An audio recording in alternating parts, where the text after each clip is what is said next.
सभी छोटे बड़े श्रोताओं को सुनीता भटनागर का प्यार भरा नमस्कार। ऑडियो स्टोरीज के हमारे चैनल कहानी जगत में आप सभी का स्वागत है।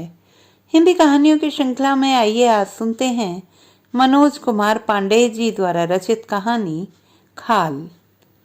रोज की तरह ही पिछली रात को भी सुबह 4 बजे सोया था और रोज की तरह ही करीब 11 बजे सोकर उठा था। अभी नाश्ता ही कर रहा था कि मनोहर दा का फोन आ गया। प्रथम, क्या कर रहे हो आज? क्यों, शाम को खाली हो क्या? यही कोई 3 बजे से? हाँ, पर बात तो बताइए, मैंने कहा। कुछ खास नहीं, शाम को मैं लोकनाथ जा रहा हूँ। अगली प्रदर्शनी के लिए कुछ पेंटिंग्स तैयार करनी है। सोचा कि तुम्हें भी साथ लेता चलूं। और तुमने भी तो कहा था कि बस दादा, मैं आ रहा हूँ। बताइए कहाँ हाजिर हो जाऊं? गैलरी आ जाओ, यहीं से निकल चलेंगे। ठीक है दादा। दरअसल पेंटिंग्स में मेरी रुचि अभी नई नई ही पैदा हुई थी और मनोहर दा में भी। मैं देखना चाहता था कि एक चित्रकार अपनी पेंटिंग्स के लिए दृश्य भला कैसे चुनता है और उसकी पेंटिंग्स तक पहुंचते पहुंचते वे दृश्य भला किस तरह कुछ सार्वभौमिक दृश्यों में रूपांतरित हो जाते। फिलहाल तो यह सब जानने समझने के लिए मेरे निकट मनोहर दा से बेहतर कोई दूसरा नाम नहीं था। मनोहर दा अपनी पेंटिंग्स में परस्पर विरोधी रंगों से मूर्त और अमूर्त का ऐसा द्वंद्व उकेरते कि उनकी कूची चूम लेने का मन करता था। कुछ इस तरह कि रंगों के कुछ छींटे चेहरे पर भी आ जाएं। आप सोच रहे होंगे कि भला मैं कौन और रंगों में अचानक इतनी दिलचस्पी क्यों लेने लगा। तो जनाब, आपका ये खादिम रंग कर्मी है और रंगों से खेलना मेरे पेशे का एक जरूरी हिस्सा है। जी हाँ, पेशे का। रंग कर्म मेरे लिए एक पेशा है। तो मैं देखना चाहता हूँ कि क्या मैं मंच पर कुछ गतिशील रंगारंग पेंटिंग्स तैयार कर सकता हूँ। मान लीजिए कि मंच एक फ्रेम है, तो इस फ्रेम के भीतर लगातार बदलते हुए जादुई दृश्यों की एक श्रृंखला। पर अभी तो मैं आपसे कुछ दूसरी ही बात करने जा रहा था। दरअसल मेरी दिक्कत यह है कि मैं अक्सर बहक जाता हूँ। मेरा मानना है कि सोचने का तो कोई टैक्स लगता नहीं, तो सोचने में क्या जाता है। मैं अपनी कल्पनाओं को अनंत तक फैलने देता हूँ। हालांकि इसी वजह से कई बार चीजों को समेटने में दिक्कत आन पड़ती है और दृश्य बिखर कर रह जाते हैं। पर अभी तो मैं आपसे मनोहर दा की बात करने ही जा रहा हूँ। कौन मनोहर दा? आप नहीं जानते उन्हें? अरे, अखबार नहीं देखते क्या आप? अभी कल ही तो मुख्यमंत्री से कला भूषण पुरस्कार लेते हुए उनकी तस्वीर सारे अखबारों में छपी थी और मेरा दावा है कि आप उन्हें एक बार देख भर लें, फिर कभी भूल नहीं पाएंगे। लंबा चौड़ा कद, आकर्षक गोरा रंग, उन्नत ललाट, करीने से बिखेरे गए बड़े बड़े बाल और खिचड़ी दाढ़ी। जीन्स और कुर्ता उनका 12 मासी पहनावा है, फिर भी इसलिए कि वे नित्य नवीनता के पुजारी हैं, तो कल को आप उन्हें धोती कुर्ते में भी देख सकते हैं। गले में एक साफ शफाक अंगोछा और आवाज का तो क्या कहना। गहरे कुएं से छनकर आती धीर गंभीर पर टनकदार आवाज। इस टनकदार आवाज में आप उन्हें विभिन्न सामाजिक सांस्कृतिक मुद्दों पर बोलते बहसियाते एक बार सुन लें, बस आप उन पर फिदा हो जाएंगे। मनोहर दा के चाहने वाले दुनिया भर में फैले हुए, न जाने कहां कहां से चिट्ठियां आती रहती हैं। इन चिट्ठियों को उन्होंने अपनी आर्ट गैलरी में एक कलात्मक तमीज के साथ लगा रखा है। न जाने कितने पुरस्कार, तमगे, स्मृति चिन्ह, अनेक सरकारी कमेटियों के सदस्य, कई संस्थाओं के अध्यक्ष और कितनों के संरक्षक। आजकल मैं मनोहर दा को जमकर मस्का लगा रहा था और तुरंत ही मुझे इसका इनाम भी मिला था। मेरे जैसे जुम्मा जुम्मा 8 दिन का निर्देशक अभी दिल्ली में संपन्न हुए अंतर्राष्ट्रीय सद्भावना नाट्य समारोह में अपनी धूम मचा आया था। तो मैं 3 बजे मनोहर दा की आर्ट गैलरी पहुंच गया। मनोहर दा मेरा इंतजार कर रहे थे और बैठे बैठे इंतजार के स्केचेस बना रहे थे। अभी चलते हैं, मनोहर दा ने कहा। तब तक तुम चाहो तो एक सिगरेट पी सकते हो। हाँ हाँ, क्यों नहीं। मैं सिगरेट पीता रहा और मनोहर दा अपने काम में लगे रहे। सिगरेट अभी खत्म भी नहीं हुई थी कि मनोहर दा अचानक उठे और बोले, चलो चलते हैं। मैं चौंक गया। मनोहर दा की मेज पर सब कुछ बिखरा पड़ा था, रंग, पेंसिल, कागज, रबर, स्केचेस वगैरह वगैरह। हंसे मनोहर दा। तो क्या हुआ? मेरी अनुपस्थिति में कोई मेरी चीजों को छूने की हिम्मत नहीं कर सकता। तय हुआ कि हम एक ही बाइक से चलते हैं। मैंने अपनी स्कूटर वहीं खड़ी रहने दी और हम लोकनाथ के लिए निकल पड़े। रास्ते में मनोहर दा ने कहा, प्रथम पहले बिरंची लाल के यहाँ बिरयानी खाते हैं, फिर चलते हैं। हम बिरयानी खाकर बाहर निकले ही थे कि मैंने पाया कि मनोहर दा अस्त व्यस्त से कुछ खोज रहे हैं, कभी इस जेब में तो कभी उस जेब में। क्या हुआ दादा? मैंने पूछा। यार मेरा मोबाइल नहीं मिल रहा है, कहते हुए मनोहर दा फिर बिरयानी वाले के यहाँ घुस गए। बाहर निकले तो मैंने पाया कि उनके माथे पर पसीने की बूंदें चुहचुहा आई थी और उनकी आवाज़ कांप रही थी। दादा थोड़ा ध्यान से देखिए, कहने को तो मैं कह गया, पर अब तक मनोहर दा जो जेबें कहीं नहीं थी उनकी भी कई कई बार तलाशी ले चुके थे। क्या पता आर्ट गैलरी में ही छूट गया हो, मैंने कहा और अपना मोबाइल निकाल लिया। मैं रिंग करके देखता हूँ। कॉल लगने के पहले ही खत्म हो जा रही थी। मतलब कि मोबाइल का स्विच ऑफ था या मोबाइल नेटवर्क में ही नहीं था। अब क्या होगा? मनोहर दा ने निराश कांपती हुई आवाज में कहा। 25,000 का सेट और अभी 5 महीने भी नहीं हुए। मैंने तो फोन डायरी रखना भी कब का बंद कर दिया है। हो सकता है कि आपने खुद ही मोबाइल ऑफ कर रखा हो। मैंने उम्मीद की एक किरण फेंकी और मनोहर दा ने लपक ली। हाँ, मैं स्केचेस बना रहा था, हो सकता है कि मैंने इसी वजह से ऑफ कर रखा हो। जरूर मैंने ऐसा ही किया होगा। हम थोड़ी देर बाद ही फिर से मनोहर दा की आर्ट गैलरी में थे। पल भर में मनोहर दा की मेज पर बिखरे हुए सामान और बिखर गए थे और मनोहर दा यहाँ वहाँ ऊपर नीचे झांक रहे थे। मैं भी ऐसा ही कुछ करते हुए उनका साथ दे रहा था, पर थोड़ी देर में ही हम जान गए थे कि हमारी कोशिश शायद कोई अर्थ नहीं रखती थी। मोबाइल सचमुच कहीं गिर चुका था। चलो थाने चलते हैं, मनोहर दा ने कहा। इस बीच मैं लगातार मनोहर दा के गुम मोबाइल पर रिंग कर रहा था। वैसे तो तय था कि अब वह ऑफ ही रहने वाला था, पर उम्मीद का दामन कहीं इतनी जल्दी छोड़ा जाता है, तो हम थाने पहुंचे। हाँ बोलो जी, एक सिपाही ने कान पर चढ़ा जनेऊ उतारते हुए शुष्क स्वर में पूछा। दीवान जी, मेरा मोबाइल चोरी हो गया है, मनोहर दा ने कहा। तो मैं क्या करूं? हम FIR कराने के लिए आए हैं। इससे क्या होगा? हैं? आप अपनी चीज संभाल कर रख नहीं सकते और इधर उधर हो गई तो आ गए डंडा करने। कोई जादू का डंडा है क्या पुलिस के पास जो अपराधी के पिछवाड़े में जाके ही रुकेगा? अरे साहब, आप हमारी बात भी सुनेंगे, मनोहर दा ने आजीजी से कहा। हाँ बाबू साहेब, क्यों नहीं, आपकी बात सुनने के अलावा और हमारे पास काम ही क्या है? हाँ, चले आते हैं, न लेना न देना। अरे मुंशी जी, जरा देखिए तो बाबू साहब क्या कह रहे हैं, बुद्धिजीवी लगते हैं, जरा कायदे से देखिएगा। सिपाही ने सामने के कमरे की ओर इशारा किया। हम मुंशी जी के कमरे में पहुंचे। मुंशी जी ने हमें बैठने के लिए भी नहीं कहा। वह नीचे देखता हुआ कुछ लिखता रहा या लिखने का अभिनय करता रहा। मुंशी के पीछे लहराते हुए पीत परिधान में आक्रामक मुद्रा में धनुष ताने राम का चित्र लगा हुआ था। पृष्ठभूमि में एक प्रस्तावित मंदिर का मॉडल था जिस पर भगवा ध्वज लहरा रहा था। बगल का कमरा खुला था। दरवाजे के पास ही एक 25-26 साल का लड़का बैठा हुआ था। डरा हुआ था और उसकी आंखें फटकर बाहर निकली पड़ रही थी। वह उन्हीं फटी फटी आंखों से इधर उधर देख रहा था। हम कुछ कहते इससे पहले ही लड़के की रिरियाती हुई आवाज आई। दारोगा जी, अब तो छोड़ दीजिए, अब तो उतर भी गई है ना। चुप हरामजादा, भेजा चाट के रख दिया है, उधर दूर बैठ। हाँ, आप लोग कैसे? पूछते हुए उसकी आंखों में एक चमक उभरी जो तुरंत ही गायब हो गई। हाँ बताइए। भाई साहब, मेरा 25,000 का मोबाइल चोरी हो गया है, मनोहर दा ने विनम्र स्वर में कहा। इतना महंगा सेट आप रखते ही क्यों हैं? बाय द वे, कहीं गिरा होगा मोबाइल। हम सिविल लाइन से लोकनाथ जा रहे थे। रास्ते में एक पान की दुकान पर रुककर पान खाया।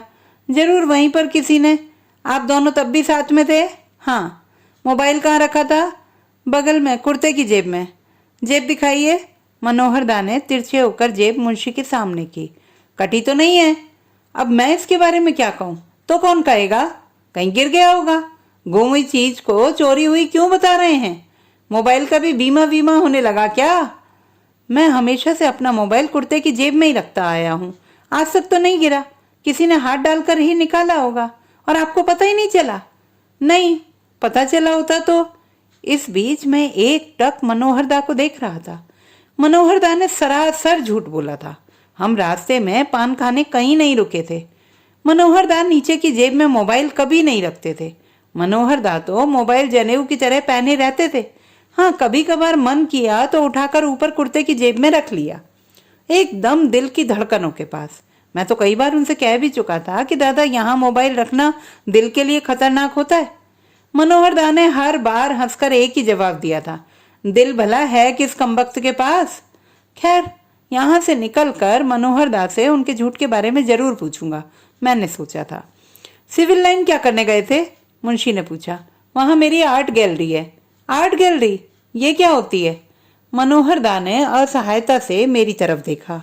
मुझे खुद भी ऐसे सवाल की उम्मीद नहीं थी, पर मुंशी तो आखिरकार मुंशी ही होता है, चाहे वह किसी की दुकान पर हो या थाने में। मेरी पेंटिंग्स और मूर्तियों, मतलब कि लकड़ी की मूर्तियों की दुकान है, मनोहर दा ने रुक रुक कर जैसे समझाते हुए कहा। लकड़ी की भी मूर्तियां होती हैं? कौन खरीदता होगा उन्हें? जल चढ़ाते चढ़ाते सड़ नहीं जाती होंगी? ये मुंशी था। मुझे हंसी आ गई, पर मैंने किसी तरह अपनी हंसी रोकी। मनोहर दा के चेहरे पर एक झुंझलाहट दिखाई पड़ी, जो जल्दी ही गुम हो गई और उसकी जगह नम्रता के भाव आ गए। भाई साहब, लकड़ी के शिल्प और मूर्तियां लोग अपनी कलात्मक अभिरुचियों या घर सजाने के लिए ले जाते हैं, उन पर जल नहीं चढ़ाते। भगवान की मूर्तियां घर सजाने के लिए? भाई वाह वाह, अब आया असल कलयुग। मुंशी अजीब सा मुंह बनाकर हंस पड़ा। अरे भाई साहब, वो भगवान की मूर्तियां नहीं होती, वो तो कलाकृतियां। फिर मनोहर दास शायद यह सोचकर चुप लगा गए कि मुंशी को समझाना उनके बूते की बात नहीं थी। देखिए, आप पढ़े लिखे आदमी मालूम दे रहे हो, बुद्धिजीवी होने का ये मतलब नहीं कि आदमी भगवान का सम्मान करना भी भूल जाए। जी, मनोहर दा ने कसमसाते हुए कहा। ठीक है, मुंशी ने कहा। पारसनाथ को जानते हैं? कौन पारसनाथ? अब ये पारसनाथ कहाँ से आ गया? मनोहर दा ने कुछ कुछ झल्लाहट के भाव से मेरी ओर देखा था, पर अब मुझे इस प्रसंग में मजा आने लगा था। जितना मैं मनोहर दा को जानता था, मैं चकित था कि मनोहर दा अब तक फट क्यों नहीं पड़े थे। उनके संपर्क ऊपर तक थे, मुंशी चाहकर भी उनका कुछ बिगाड़ नहीं सकता था, पर यहाँ तो ज्यादा से ज्यादा उनकी झल्लाहट भर दिखाई दे रही थी। वह भी दिखने से पहले गायब हो जा रही थी और तुरंत उनके चेहरे से नम्रता टपकने लग रही थी। तो सीन कुछ इस तरह बनता है कि मनोहर दा के चेहरे की झल्लाहट, उनकी दाढ़ी से टपकती नम्रता, बगल के कमरे का लड़का, उसकी फटी आंखें, तिलक लगाए, पान चबाए, टांग फैलाए मुंशी के पीछे राम का पोस्टर, जल चढ़ाने से सड़ती हुई लकड़ी की मूर्तियां और अब पारसनाथ। वाह, पूरा पूरा एक एब्स्ट्रैक्ट नाटक। तो चलिए देखते हैं कि ये पारसनाथ जी कौन है। पारसनाथ को जानते हैं? मुंशी ने पूछा। कौन पारसनाथ? अरे हाँ, कहीं आप उस पारसनाथ की बात तो नहीं कर रहे हैं जो मेरी आर्ट गैलरी में काम करता था? वही पारसनाथ, मेरे ही गांव का था। मैं उससे मिलने एक दो बार आपकी दुकान। ओ हो, तो आप पारसनाथ के गांव के हैं? बहुत भला और ईमानदार आदमी था पारसनाथ। कहाँ है आजकल? हाँ, मैं जानता हूँ, मुंशी ने कसैलेपन से कहा। आप ऐसा कीजिए कि एक कागज पर पूरी घटना का विवरण लिखकर दे दीजिए। मनोहर दा ने अपने झोले से कागज निकाला और उस पर लिखने लगे। मुंशी अप्रिय नजरों से हमें देख रहा था। मनोहर दा झूठ पर झूठ बोल रहे थे। उनका ये रूप मेरे लिए अप्रत्याशित रूप से चौंकाने वाला था। अब याद आ रहा है कि मनोहर दा ने एक बार खुद ही बताया था कि उस भले और ईमानदार पारसनाथ को उन्होंने चोरी के आरोप में निकाला था। शायद मुंशी भी इस बात को जानता हो, शायद क्या पक्का जानता रहा होगा, तभी वह हमसे इस तरह से पेश आ रहा था। मनोहर दा पूरा विवरण लिख पाते इससे पहले ही एक अदृश्य गंध पूरे वातावरण में फैल गई। किसने किया होगा यह? मैंने सोचा। फिर यह सोचा कि नाक दबा लूं, पर तुरंत ही ख्याल आया कि कहीं मुंशी ने ना किया हो कि मैं नाक दबाऊं और मुंशी इसे अपना अपमान समझ ले। मैंने देखा कि मनोहर दा पर किसी चीज का कोई असर नहीं था, वह लिखने में डूबे हुए थे।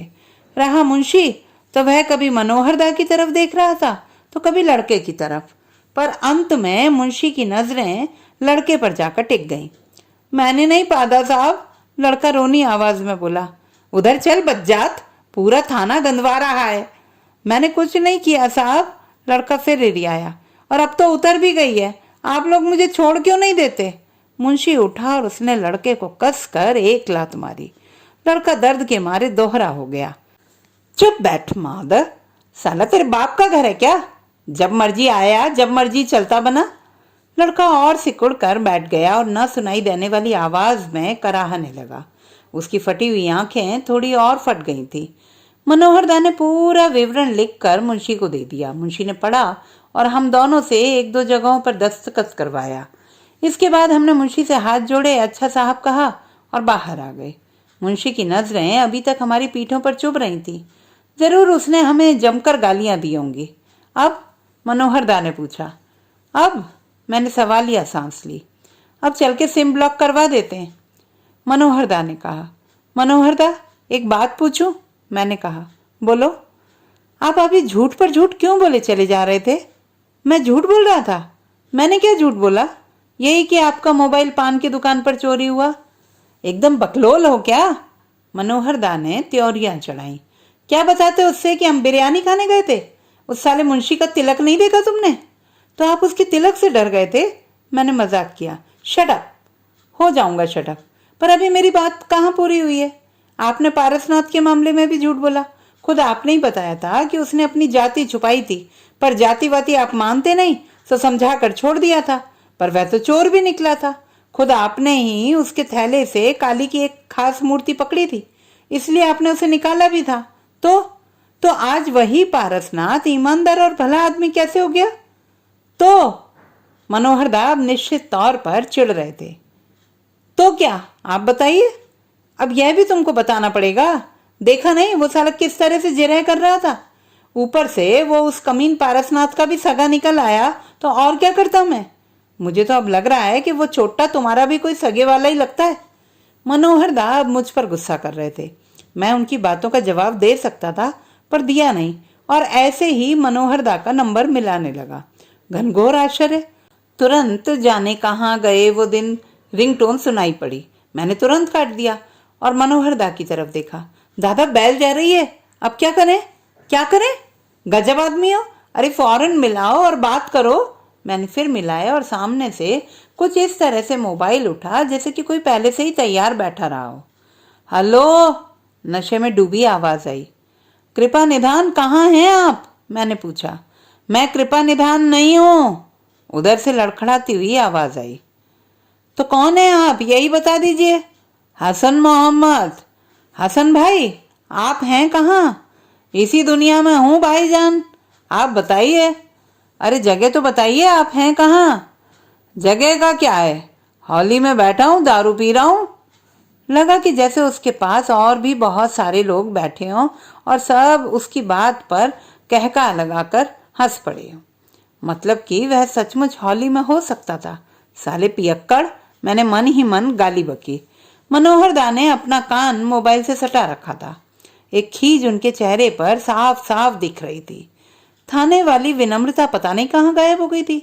मैं कुछ और कहता इसके पहले मनोहर दा ने मोबाइल मेरे हाथ से लगभग छीन लिया और भरसक मुलायम स्वर में बोले, भाई साहब, आप जो भी हैं मेरा मोबाइल वापस कर दीजिए। हम यहाँ परेशान हो रहे हैं और आप बैठकर दारू पी रहे हैं। मोबाइल? किसका मोबाइल? लड़खड़ाती आवाज ने पूछा। मेरा मोबाइल जिससे तुम बात कर रहे हो। मनोहर दा आपसे तुम पर आ गए। काहे मजाक कर रहे हो भाईजान? आपका मोबाइल तो आपके पास होना चाहिए ना, ये तो मेरा है। अच्छा, ये तुम्हारा कैसे हो गया? मनोहर दा ने घुड़का। हमको सड़क पर गिरा हुआ मिला तो हमारा ही हुआ ना। सड़क पर गिरी हुई कोई चीज तुम्हारी कैसे हो गई है? मनोहर दा पटरी पर से पूरी तरह उतर चुके थे। ऐसे हो गई भाईजान कि वह किसी और को नहीं मिली। अल्लाह ताला ने इसे मेरी झोली में क्यों गिराया? अब मनोहर दा दांत पीस रहे थे। क्यों परेशान कर रहे हो तुम हमें? तुम करते क्या हो आखिर? हड्डी गलाता हूँ, रिक्शा चलाता हूँ और अपनी कमाई की खाता हूँ और पीता हूँ। मेहनत की कमाई खाते हो तो मेरा मोबाइल वापस क्यों नहीं कर देते? तुम्हारे पास इसका बिल भरने का पैसा कहाँ से आएगा? नहीं दूंगा बिल। तो फिर तुम्हारे किस काम का? ये काम का कैसे नहीं? हमारा सुल्तान खेलेगा ना इससे। देख बे, सीधी तरह मोबाइल वापस कर दे, नहीं तो मैं पुलिस में शिकायत कर दूंगा। तू जानता नहीं कि मैं कौन हूं। कर दीजिए रपट वपट। अब तो दरोगा बाबू आई हैं तब ही मोबाइल मिली। इससे पहले कि मनोहर दा एकदम से फट पड़ते या गाली बकने लगते, मैंने मोबाइल उनके हाथ से ले लिया और काट दिया। मनोहर दा उत्तेजना के मारे कांप रहे थे। उनके मुंह से फैन आ रहा था। उन्होंने विभत्स भाव से कुछ इस तरह थूका जैसे किसी के ऊपर थूक रहे हों। थोड़ा सा थूक उनके कुर्ते पर भी चू आया जिसे उन्होंने अपने अंगोछे से पोंछा। फिर अचानक गाली बकने लगे। साला हरामी, साला हमसे खेल रहा है, मनोहर दा ने हुंकार लेती आवाज में कहा। चलो थाने चलते। थाने चलकर क्या करेंगे? जो बात उस रिक्शे वाले को भी पता है वह आपको नहीं पता क्या? पुलिस भला कैसे जानेगी कि वह कहाँ है, और जानना भी क्यों चाहेगी? मोबाइल लाओ, मैं अभी एसपी को फोन करता हूँ, देखता हूँ साला बच के कहाँ जाता है। वह सब अभी छोड़िए दादा, आप अंदाजा लगाइए कि आपका मोबाइल गिरा कहाँ होगा। गिरा होगा? तुमको अभी भी लगता है कि गिरा होगा? अरे उस कमीने ने कहीं मौका पाकर हाथ साफ कर दिया होगा। यही सही दादा, तो आपका मोबाइल उसने कहाँ निकाला होगा? मनोहर दा का जो रूप मेरे सामने आ रहा था, मैं उसके बारे में सोचना भी नहीं चाह रहा था, पर मेरे भीतर वही वही टूटती दरकती छवियां उमड़ घुमड़ रही थी। इसी आदमी की मैं इतनी इज्जत करता हूँ। मैं तुरंत उनका साथ छोड़ देना चाहता था, पर मैं ऐसा कर पाता इसके पहले मेरे पेशेवर दिमाग ने मुझे धिक्कारा। कैसे रंगकर्मी हो प्रथम, तुम्हें एक चरित्र के बारे में, उसकी तहों के बारे में इतना कुछ जानने का मौका मिल रहा है, और तुम हो कि, और अभी तो तुमने हसन मोहम्मद से भी मिलना है जो, तो दादा आपका मोबाइल कहाँ गिरा होगा? सिविल लाइन से घंटाघर के बीच कहीं भी। इसके बीच में कितनी हॉलियां हैं? मेरे ख्याल से सिर्फ 2, एक बिजली घर के पास और दूसरी जानसेनगंज में। आइए हॉली चलते हैं, मैंने कहा। वहां चलकर क्या करेंगे? शायद अभी वहीं हो वह, मरता क्या ना करता। थोड़ी देर बाद हम बिजली घर वाली हॉली में थे। बगल में बजबजाती गंधाती नाली थी, वहीं पर तले हुए चने और पकौड़ियां मिल रही थी जिन पर धूल की एक परत जमी हुई थी और मक्खियां भिन भिन आ रही थी। अंदर घुसते ही कच्ची शराब की तीखी गंध हमारी नथनों से टकराई। अंदर बीमार, पीले उजाले या धुंधले के जैसा माहौल था। दीवारों पर ममता कुलकर्णी से लेकर मल्लिका शेरावत तक शराबियों का नशा दोगुना करने में जुटी हुई थी। तो ऐसा माहौल, इसमें हम 2 संभ्रांत कहे जाने वाले शहरी सम्मानित बुद्धिजीवी। हमारे भीतर पहुंचते ही हॉली का सारा माहौल ऐसे अस्त व्यस्त हो गया जैसे शहद की मक्खियों के बीच तेज डंक वाली ततैयां घुस गई हों। हॉली वाला लपक कर हमारी तरफ आया था। क्या चाहिए साहब? कुछ नहीं, तुम अपनी जगह बैठो। मनोहर दा की आवाज में कुछ ऐसा था कि हॉली वाला तुरंत परे हट गया। हम हर किसी को संदिग्ध नजरों से देख रहे थे। कुछ नहीं समझ में आया तो मैंने मोबाइल पर फिर मनोहर दा का नंबर मिलाया। तुरंत जाने कहाँ गए वो दिन सुनाई पड़ा, पर हॉली में घंटी कहीं नहीं बजी। जाहिर था कि मोबाइल यहाँ था ही नहीं। फिर भी हमने पूछताछ किए बिना लौटना मुनासिब न समझा। पूछताछ में हमारे उन भाईजान के बारे में भी कुछ पता नहीं चला। अब मुझे हम लोगों की बेवकूफ़ी समझ में आई। हम बिना इस बात पर विचार किए कि वह किस हॉली में हो सकता है जो पहले आई उसी में घुस गए थे, जबकि हमें मोबाइल गुम होने का पता घंटाघर के पास चला था। तो इस हिसाब से उस हसन रिक्शे वाले के जानसेनगंज वाली हॉली में होने की ज्यादा उम्मीद थी। खैर, हम जानसेनगंज वाली हॉली पहुंचे, पर अफसोस पता चला कि वह यहाँ से थोड़ी देर पहले ही जा चुका था। इतना ही नहीं, यहाँ मोबाइल को लेकर काफी हल्ला गुल्ला भी हुआ था, क्योंकि पियक्कड़ों में से 1-2 ऐसे भी थे जो मोबाइल हड़पना चाहते थे, पर अंततः हसन रिक्शे वाला मोबाइल को अपने पास बचाए रखने में सफल हो गया था। हसन का पता न हॉली वाले को मालूम था न दूसरे पियक्कड़ों को। हम चूक गए थे। अगर तुम उस हॉली में ना रुके होते तो उसे हम यहीं दबोच सकते थे, मनोहर दा ने बिगड़ते हुए कहा। मेरे ऊपर गुस्सा मत उतारिए, आपने भी तो उस समय कुछ नहीं कहा। अब आप ही बताइए क्या करूं? उससे बात करो, सीधे से दे देता है तो ठीक, नहीं तो मैं एसपी से बात करता हूँ। मैंने फिर से नंबर मिलाया। हेलो, कौन? उधर से आवाज आई। अरे हम हैं हसन भाई, जिसका मोबाइल आपके हाथ में है। आप लोग तो पुलिस में जाने वाले थे। बंदा वही था, पर मैंने महसूस किया कि इस बीच उसकी आवाज की लड़खड़ाहट थोड़ी कम हुई है और उसकी जगह मस्ती ने ले ली है। अरे गलती हो गई हसन भाई, हमारे आपके बीच में भला पुलिस क्यों आए? आप तो हमें मोबाइल वापस कर दीजिए बस। क्यों भला?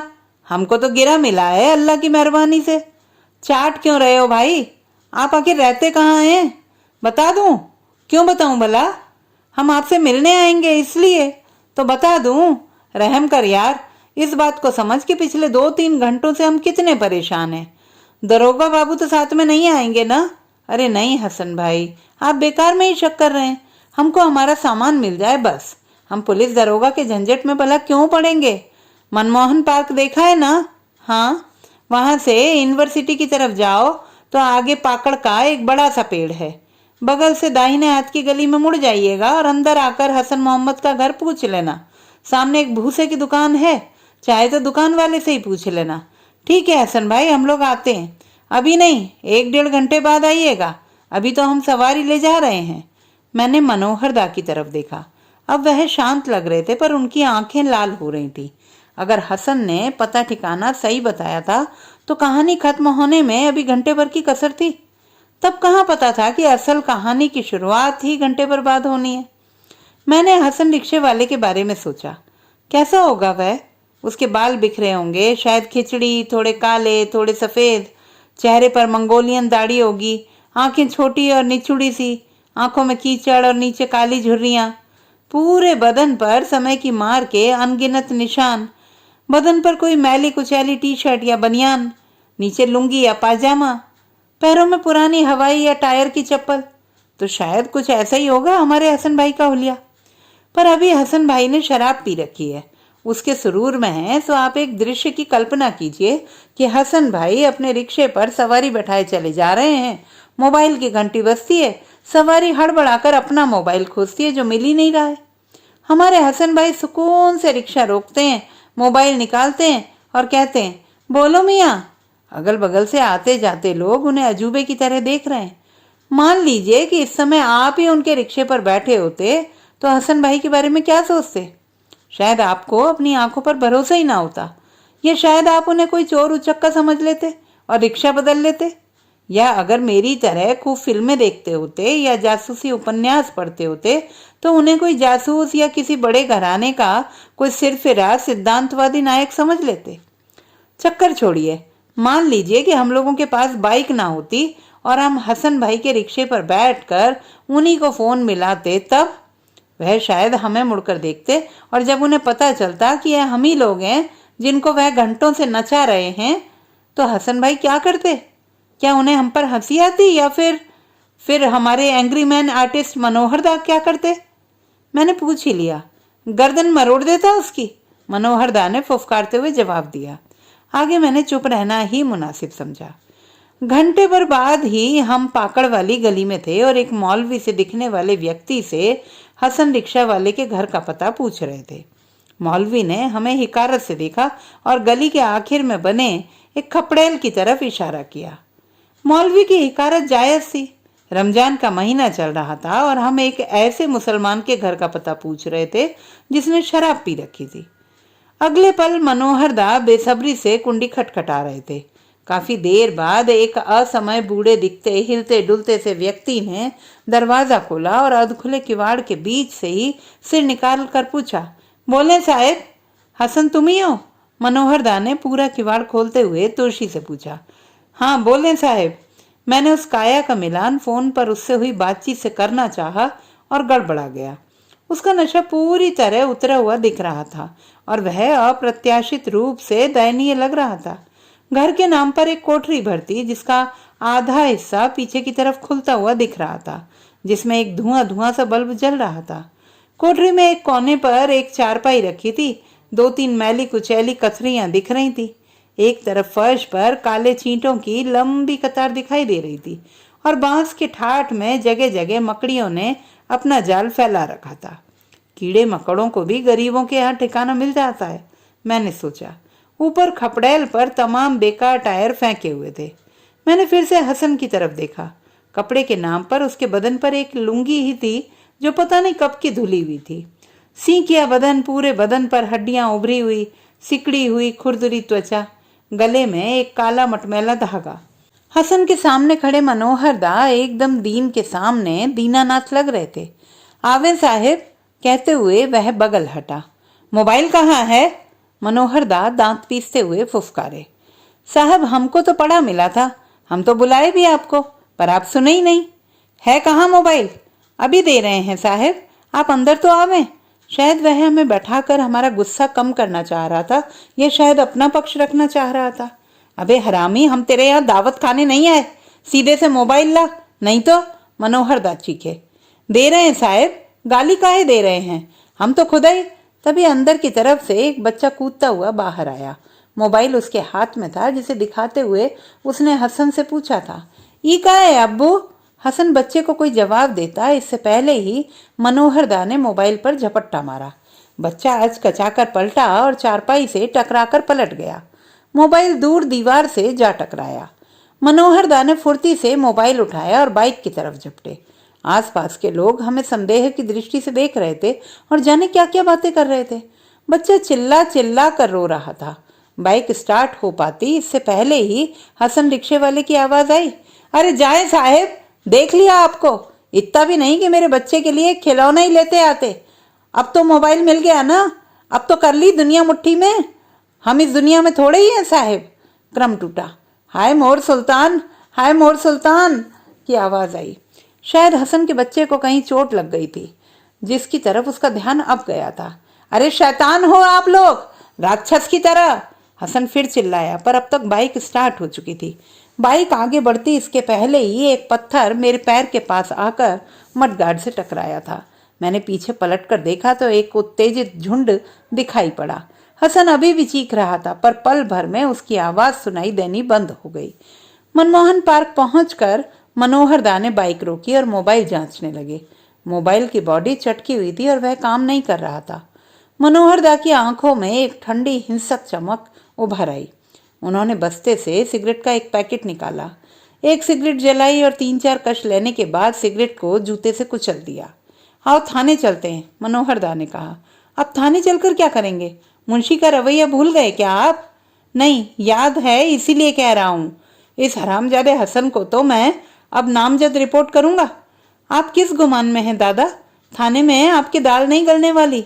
आपका मोबाइल गुम हुआ तो उसने ईमानदारी से वापस भी कर दिया। ये खराब हो गया तो ये उसकी नादानी भरती। फिर थाने में आपने सिपाही और मुंशी का रवैया देखा नहीं क्या?